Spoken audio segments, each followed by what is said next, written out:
paper at least, the new VW Golf R and Seat Leon Cupra 280 are not that difficult to separate. The Golf is four-wheel drive and realistically costs about £5,000 more than the Seat, and its 2-litre turbo engine produces 296 bhp versus 276 for the Leon. In reality, however, they're all but neck and neck with one another around a dry and twisty track like the one at Cadwell Park. But when all is said and done, which one is quickest? And does the VW's four-wheel drive system give it a key advantage on a circuit? Or is it actually a hindrance because it adds weight and complication, but not necessarily speed at the same time? So the big difference between the Golf R and the Seat is the Golf is four-wheel drive, the Seat is two-wheel drive. But that gives the Seat one very obvious advantage in that it doesn't weigh just as much. Okay, it's not going to have just as much traction as the Golf, obviously, because it's only two-wheel drive, front-wheel drive. But I don't know, when you get on a track, kind of low-speed traction doesn't really matter that much because you never really drop below sort of 40-50 miles an hour anywhere around the lap. And at that point, the Golf's traction advantage just goes out the window. I don't actually know which is going to be quicker around Cadwell Park. The Golf should be, because it has that much more power, and you know it costs another £5,000, and it's the Golf R for heaven's sake. But I don't know, Seats have a habit of being dark horses. So they've got Marrow behind me in the Seat, and I'm just gonna see if I can drop him basically around Cadwell Park. They've both got the DSG gearbox, so there's no excuses there. I think the Golf is just a tiny bit quicker in a straight line, but not by very much. He looks quite big in the mirror there. The Golf does feel really nicely planted in the quick corners, I have to admit. I mean, that's 90 odd mile an hour change of direction there, and it's just starting to leave the Seat behind.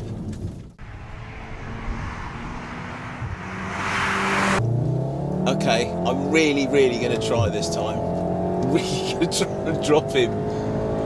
It's got a lovely engine note, the Golf R. Good brakes, good steering. That's about as late as I can brake into there, to the point that I'm actually going across the curve a bit. It feels lovely through here though. It's just this long, sweeping right-hander. And then you get this gooseneck change of direction. Yeah, I can put a decent bit of air between him there.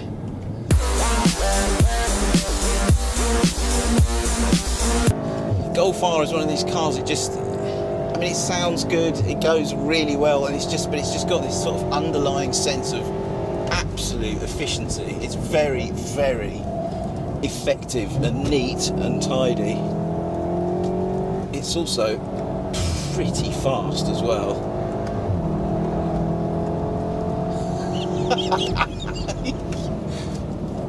Oh, I do like doing this sort of thing, I have to say. No, that's not neat. Okay, I know what I'm going to do now.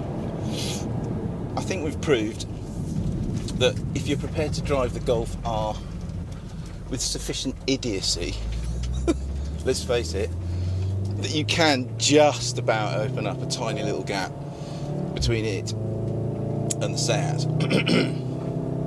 But it's very small, you know, and the Seat's £5,000 cheaper.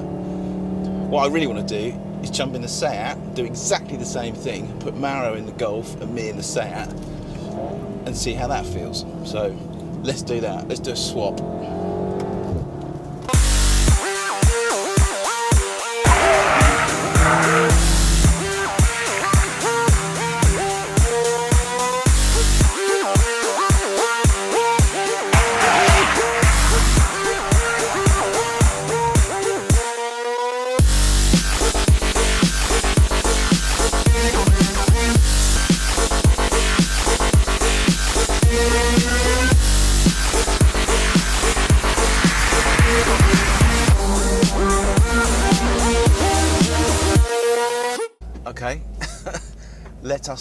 let me see if I can stay with Maro.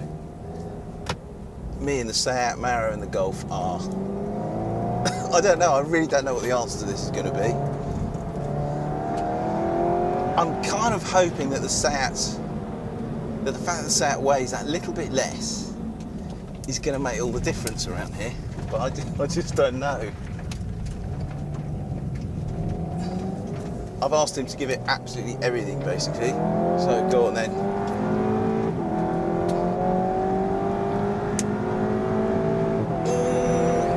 I think the Seat might actually be a tiny bit quicker in a straight line.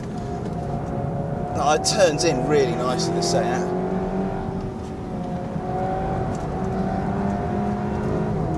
Masses of grip mid-corner. Really like the steering feel.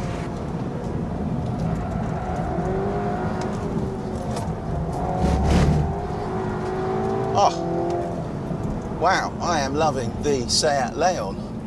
I think it stops better. I think it might actually be a tiny bit faster than the Golf.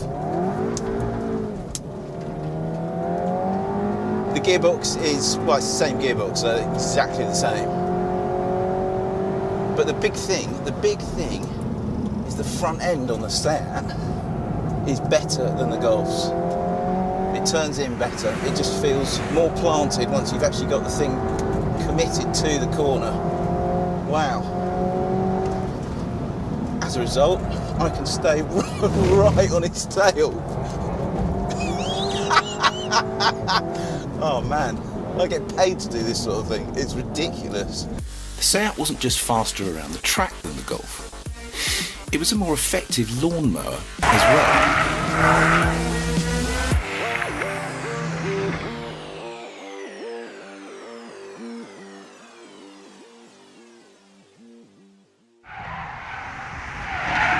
Okay, one more. See if I can actually go past him. No, I can't. See, look at that. Look how good the front end is on the Seat through those two corners.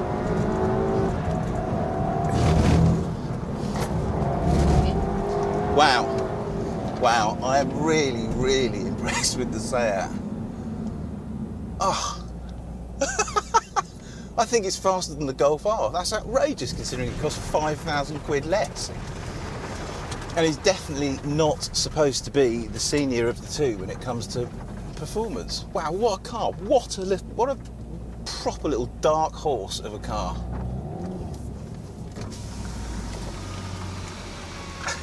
We're about to have an accident. No, I definitely think this is faster. Yeah, I think it is, mate, yeah. I'll go in front, you. Yeah. So it turns out that the Seat's relative lack of weight is what matters most on a circuit like this.